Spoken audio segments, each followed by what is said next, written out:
Lopez, Gonzalez, Martinez, Sierra, Jaramillo, Restrepo, those last names, the ways in which we identify ourselves, because being Andrea Cherna is not the same as being Andrea Sierra. That marks who we are, that shows where we come from. And today we want to discover a little bit about what our last names mean, what they say about us, where they come from and why we have that custom, how we got to that point where families identify themselves with a name, the family name, the last name. To understand those last names, to understand their history, what they say about us, today we are going to talk in this podcast with Daniel Ramírez. He is part of the Antiochian Historical Society and is an expert in all these topics. Daniel, how are you? Welcome. Andrea, it's a pleasure to greet you. A very special greeting to those who join us from their homes and the entire production team. How great, as you rightly mentioned, to be able to talk about history, but how wonderful to talk about our history, the history of our families and their origins. I started, Daniel, by saying, man, they help us identify ourselves and I stand by it. Being Andrea Cherna is not the same as being Andrea Sierra. Ultimately, that defines who we are. Quote. But what are surnames? How did that history come about that led families to start having a family name? Very well, you started with a key that is a brand. How do we mark or identify individuals or families in a society? Surnames are our family name. It is a configuration that we receive from Western culture. We must understand that our ancestral cultural origins go back to Western populations such as the Greeks or the Romans. And that is where the need to identify individuals and their families arises. That is how the use of surnames begins. At first they were nicknames. At other times they were the way in which the family clan was identified, and over time these traditions were configured. We could say that one of those founding milestones was the Roman trianomia. What is the Roman trianomina? The trianomina refers to the first name and two surnames. Let's see how special it is in a town with such an ancient history, how these antecedents leave us a legacy. Today we are talking about hundreds of years. They begin with the person's first name and the name of their clan, that is, the name of their father and mother. All of this would have a configuration, but the key point is going to be the Middle Ages, when the laws that regulate surnames were confirmed and defined and each individual would be identified by the family clan. Okay? And this is how we see it in the first records or archives, or in the case of baptismal certificates, marriage certificates, wills and function certificates that we find in the parish. So we see how for approximately 500 years in Latin America, thanks to European antecedents, we have begun to document our surnames. They have an organization, they are classified. Surnames can be grouped in a certain way. What a good question, Andrea. Indeed, there are many surnames, many countries, and far too many stories.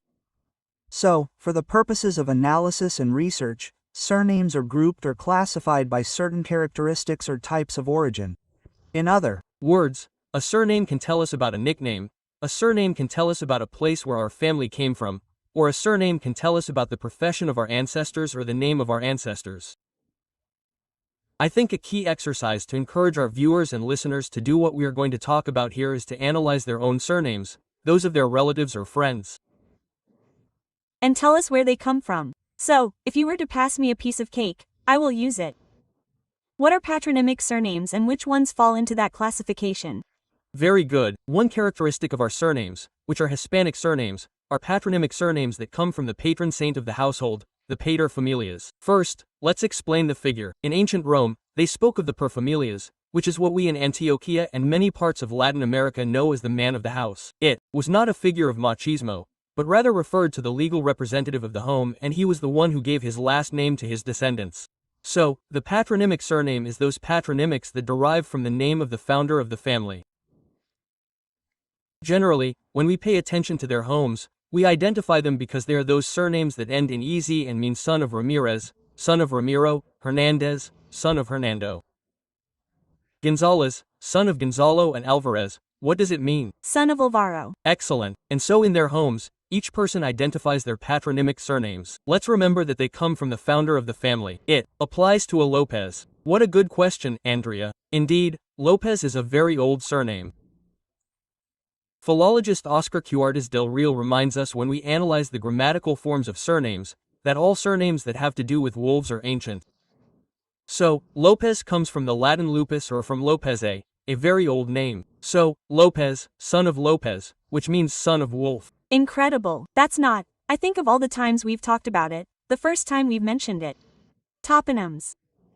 What are they and which surnames fall into the category of toponyms? Very well, as Don Pedro del Hugo, the Spanish academic, reminds us, it is very important to recognize toponyms, that is, places. Right now we talked about patronymics that come from the founding father of the family. Now we're talking about toponyms, places. When we say the surname of the mountains, they were those people who lived in the mountains. Oh. When we say the surname Vallejo, they were those people who lived in a small valley in the mountains. When we talk about the Cardonas, for example, thistles are purple flowers. People who live near thistle fields call them Cardonas. So, toponímico are those surnames that refer to the place where the family lived, such as Fuentes, Cifuentes, Rios de los Rios, Rivera. So, in their homes, we are going to think about which patronymics we know and also which surnames are from places we are familiar with. Also, for example, surnames as traditional as, and you mentioned a moment ago, Cherna, which derives from a province in Spain. Also surnames like Maru Landa, which means land of blackberries. Okay? Surnames like Zuluaga, land of Sanyas, which derives from the Basque country. So, we look at surnames that give us history, the surname Madrid, the surname Bilbao. Places in very specific cities. Exactly. Are also geographical positions like the surname Montes, like the surname Pino, Pineda, Robledo, Robledal. And let's also say, let's go with two very old ones, the Castro surname, which derives from the Castros, Roman fortifications or fortifications, and the people who were near the Castros were called Castros, or also the Cuartas surname, those who lived near barracks. Hey, Daniel, we are doing this program specifically in the city of Medellin in Colombia. Most of our surnames have some similar origin. We come from a specific place, that is to say, it could be associated that the people of Antioquia come from a more specific sector of Spain. They were colonized. Before we continue with the categories of surnames. Very good. The Molecular Genetics Laboratory with the Candela Project of the University of Antioquia, or the great researcher Alejandro Uriqueorte with the subject of family kinship. They remind us that kinship for those who accompany us in their homes are those people who share a common line. We come from colonizers, people who came to these mountains to found towns and met our indigenous grandparents who already inhabited the territory. When people share a connection, it is called kinship, and this is also known in science as isonymia. How do we identify the genetic makeup of peoples? Let's remember that today we see ourselves as Colombia, but we were vice-royalties. In other words, all the countries that speak Spanish have a cultural connection. That's why you said at the beginning of the program, they are from Spanish-speaking countries. More than any other connotation, we had to talk about Spanish speakers, which is our connectivity as such. Exactly. So, to answer your question, what connection do we have in Antioquia? Due to geography, we have complex conditions. So, certain families arrived here and isolated and generated that certain surnames are frequent. But in Latin America the same phenomenon occurs and we find patterns or surnames that are repeated. The most frequent surname in Latin America, and we are going to see that research has come out, even being in the place we have verified, Cuba, is the surname Rodriguez. Rodriguez. Rodriguez was the surname carried by many of the sailors who arrived in the new continent and who went to all the territories. In fact, Rodriguez is the most common surname in Colombia. In Colombia too, exactly, and it is in Cuba, it is in Paraguay, we find it in many countries in Latin America. So we see that historically, and through population tracking, we see how there are patterns in migrations where these two worlds and cultures meet. Our indigenous grandparents, our Spanish grandparents, and our Afro grandparents. Let's continue with the categories of surnames that can be had. There are some titles that tell us about the trade, about what our ancestors did. Indeed, we have trade surnames, those that derive from the occupation that our families had. That is why we find surnames such as Herrera, surnames El Panadero, surname Casas or Echeverri, which is Casanueva, constructors. Pause. The one that we traditionally know as Echeverri. Indeed. Where does it come from? Echeverri. It has Basque roots. Let's remember that in Latin America there is also frequently a great legacy of what was the Basque country. with surnames that have very marked connotations such as Echeverri, Chavarria, Chavarriaga, Saldarriaga or also Somosorio. Okay. And these surnames are also part of that history.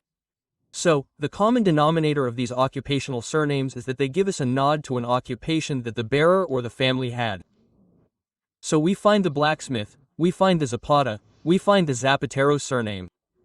There is also a particularity with the Botero family. Why? When we talk about the Botero, we can identify a shoe trade like the Correa-Correas, people who worked with leather, tanneries. Okay. And the Boteros, people who could also work with skins. What is particular about Antioquia? There is also research that shows that originally the Botero family had double tella, they were Italian. Oh, but due to historical peculiarities, the surname was changed and it was given with a single T. But it was not the common factor at that time. It Was not the common factor, so we see how these surnames tell us what our grandparents did. There are even Afro populations that have surnames like Agua Limpia. And what does Agua Limpia mean? Agua Limpia was often a toponymic name for places near water sources, but it was also a trade for water carriers, the people who had to take care of supplying water to the camps or villages. There is an organization or a type of classification of the surnames, Daniel, that I think makes those who are learning about this history puff out their chests a little bit, and that is there is a classification by title. It tells us about the titles that the family would have had, noble titles. I don't know if I'm misunderstanding the clue. Indeed, it turns out that in ancient times there was also a form of lineage, and lineage was shared with our parents and grandparents. Parenthesis. Why do we say it existed? We still don't have that concept of lineage in force. It has been Greatly blurred in ancient times, but when we look at historical terms it allows us to do very interesting research. okay. In ancient times, people talked about the importance of lineage, of preserving the memory and acts of our ancestors. It's something we should revisit. And so a certain surname gave a connotation to a family and the same to certain professions. We find, for example, that there was the surname Duke, the surname Count, the surname Man, the surname Knight or the surname Hidalgo, which for researchers like Miguel Serrano said that Hidalgo meant Fidalgo, son of the Goth, the Visigoth or the Knight. Okay. We have surnames like the King, Duke or those who were in charge of guarding the border, the territory's Mark, who are the Marquez and hence the surname Marquez. What does a king's surname say? The surname of a king or a duke does not necessarily indicate kinship with a royal family, but rather indicates people who lived in the territories of the king or people who also provided a service to the king. It is very interesting. It tells us about many of the professions or trades and also tells us that during the imperial periods there were a series of titles that were passed down through families. Surnames that are marked with the particle o bon, Which? Also indicate a noble profession held by the family. There are surnames that are descriptive, that describe places, situations. I don't know what descriptive surnames are like. Very good question. Also referring to Oscar Cuartas del Real, this researcher told us that two very old surnames are totemic ones, those associated with animals or descriptive ones, because ultimately, one of the starting points was nicknames. Of course, the Romans themselves spoke of nicknames and the Spanish themselves. So, look, we had particularities like descriptive surnames like brown, blonde, white, red. Or surnames like Pardo. Pardo was what a dark-skinned person was called. Okay. So when you see, and until very recently, the identity card that said ethnic group said that almost everyone was brown-skinned, but it also gave details of the person's features because at that time it was the way to confirm that they were their identity. So those descriptives account for a sign or trait like the one-armed surname, the one-eyed surname, the bearded surname. So they account for a trait of that person, the long surname, a very tall person. So, Initially they start by describing one of the members, well, not one of the main members. And it becomes that legacy that is left to the children, to continue carrying that name. Like the surname Franco. When the French came to Spain, they called them Francos and they began to name their children Franco, or the Castilian surname. Those who spoke Castilian were called El Castellano, or El Vivo en Castilla, and hence the surname A. Castellanos. There is also a particularity, A. Andre, and we must take into account that we are in an immense global context and many surnames can have different stories, even myths. Sure, of course. And from a historical perspective, we must look as best as possible at the sources, where it is documented, what roots can be analyzed for the word, what its origins are, and how it can be traced back in time, because it would give rise to many myths, but we try to look at those surnames that allow them to be traced through documents over time. Daniel, you already gave us an initial insight into surnames that did not come from a Hispanic or Castilian language, as was the case with Botero. Are there other examples and surnames that have been Castilianized, that come from other countries, from other languages, and that we have adopted into Castilian? Indeed, there are surnames that we know are a world of migrations, a world in which many groups have been living in different parts. The most traditional ones that we could find are references with the very traditional surname Tobin. The surname Tobin is not a Castilian surname. Right? Particularly when we review genealogies or, let's say, documentary databases, we find in Antioquia the surname Tobin in Re Negro. Okay? And we find a few others in some Latin American countries. It turns out that Tobin is Irish Tobine. But since the peasants did not say Tobine or Thorbin, the Tobins remain. The Tobins. The same thing happened with the surname Bertrand, which is English Maria. I imagine it will be the Beltran that we know. Beltran. 2. Well, there are very interesting people who have done the work of investigating, for example, the roots of surnames such as the Jimenez or the Mejia. And there are theses by philologists that refer to the Mejias who arrived in Germany becoming the Maya or Myers that we know. It can't be. So we see that there are many ways in which surnames change and adapt according to the context that we give them. And it is already part of our exercise to review and learn about our history, because I believe that many of our viewers and those who accompany us and listen to us will also know of stories in their family that changed a letter, or gave it a form that my grandfather or grandmother had registered in another way. I will be very honest with you. There is a surname in particular, especially in the professions in which we share, with people who have this surname, that always creates confusion about its spelling and even its pronunciation due to the very origin of the surname, the famous Betancourt, which in some cases is Betancourt, in others they tell us, no, Betancourt, simple, give it to me. Where does it come from? Very good. The grammatical form, as you rightly say, can be found in 3 ways. There are Betancourt, Betank, and Betancur. Those Betancur, yes, in some, but they are, let's say, transcription errors. Very exceptions. Exactly. Academics who have reviewed this surname trace it to Spain, right? But when we review its roots, some trace it to France. So, let's remember, Spain shares a border with France. That's why many of the settlers were able to come to Spain and then bring those surnames here. This surname of Tancuria, I take this opportunity to greet families from Guarne who have this surname and Antioquia, and it is in the country. But it is a traditional family that is very possibly French. What do the Posadas tell us about? This is a surname that refers to a trade, to someone who provided shelter, or refers to what? Yes. Well, in all the surnames we find myths, and we find that they released a falcon, that there are a lot of stories, but based precisely on what we can trace. We could talk precisely about the inns, the places of passage, which were also what we could understand as an encomienda, or that it was the place of passage, rest, or inn where we would spend time or stay. Or estancias. Lately, Daniel, especially here in Colombia, there has been a lot of talk about the situation we have as descendants of Sephard Jews. There are some particularities with Sephard and convert surnames. What particularities are there? Very well, it is a surname that is precisely part of a community that is present not only in Colombia, but throughout Latin America. The Sephard Jews are those people who have converted surnames. At some point in their history, their family had to take another surname for one reason or another. There are academics who... Those are the converts. Yes. When another surname is taken. In many cases, to hide their religious affiliation, they took another last name to appear Christian. Oh. And to be able to pass themselves off as Indians. There is a particularity that we discussed with Don Gabriel Bedoya, the director of the Molecular Genetics Laboratory at the University of Antioquia. Indeed, there is Jewish heritage, but it does not necessarily mean that the entire population and the entire world, no. There are populations, just as there are Afro populations, just as there are populations descended from the Goths, just as there are populations descended from the Iberians, there are also populations that have those Jewish genetic markers. They are found in those who arrived from Portugal or those who arrived directly from Spain. There is something very interesting, and that is that they could almost disguise themselves with any last name. They could take any last name and use it for the family and pass it off.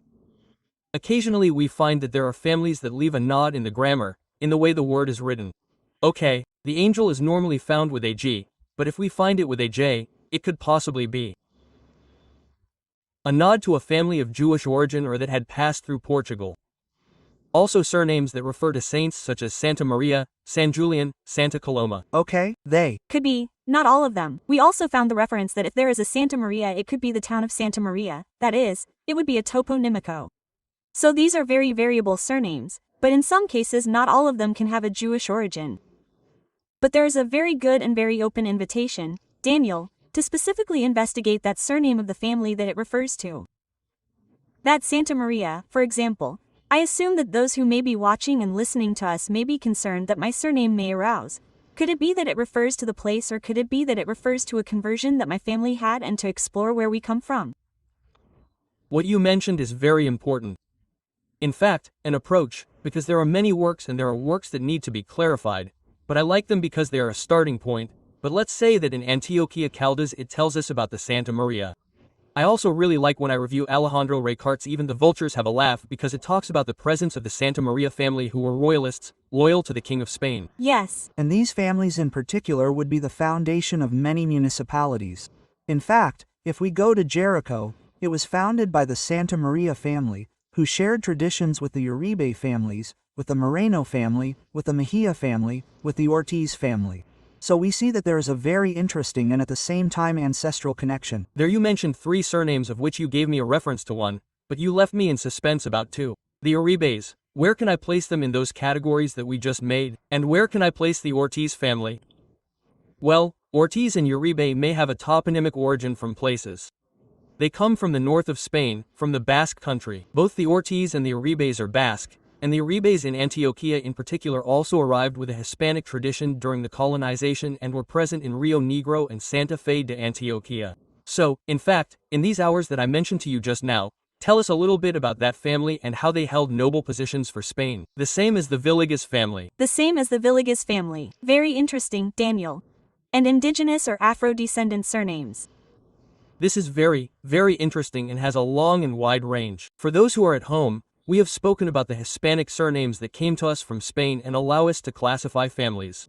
We remember that we have diverse origins and that is our wealth. In academic terms, the Hispanic part and the records make it much easier for us to do this tracking, right? It is good to mention that. First, Lauren Laleciu. Lauren Laleciu is an academic and professional researcher. I would like to take this opportunity to greet her. He is from the Ivory Coast, and we have had the opportunity to share information with him. Lauren Laleciu tells us about the presence of Afro-descendants in the colonization and founding of America. There is a stigma that Afro-descendants were only slaves, but they were not. Afro-descendants were Spanish knights, colonizers. They helped found towns.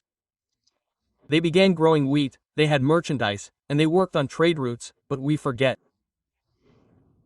This is, for example, in an article by Laura Laleciu called Blacks in the Founding of Mexico, and that is exactly the title. And the same phenomenon occurred throughout Hispanic America. Exactly, and there was the phenomenon of freedmen, those Afro-descendants who worked for the Spanish crown and received their freedom. And once they had their freedom, they began to work like anyone else in society, very different from what happened in the Acapulco countries.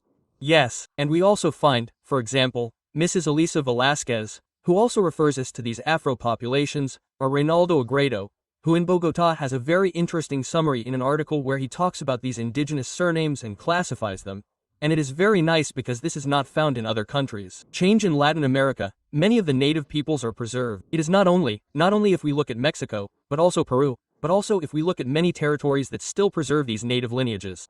In our case, there are, for example, surnames like Pavi, surnames like Pavichage, surnames like Murray, like Anacona, surnames like the traditional Iguita. The Iguita were precisely the native nobility of Cañas Gordas. We found many native surnames that are still preserved, and there are books of nobility and indigenous genealogies because, well, as Lauren told us, as Eliza Velasquez and her research partner, whose name escapes me at the moment, told us, and as many other academics remind us, many natives, many Afro-descendants held noble positions and free trades, that is to say, they were free. So, this also invites us to review the history that we know. I believe that this is a complete program that we can do if at some point we have the opportunity to rethink certain aspects of our history and, why not, restore the dignity of those memories that we have, without a doubt. Daniel, I am left with many curiosities. What are the most common, best known, most constant names? See you in another program so that we can talk about those names that predominate in the different regions of Latin America. Of course. That's what we're here for with great pleasure. How great that in your homes you're starting to remember your last names and to review where yours comes from. Where we come from, who we are, and what our last names say. We're reviewing that today with Daniel Ramírez in this podcast.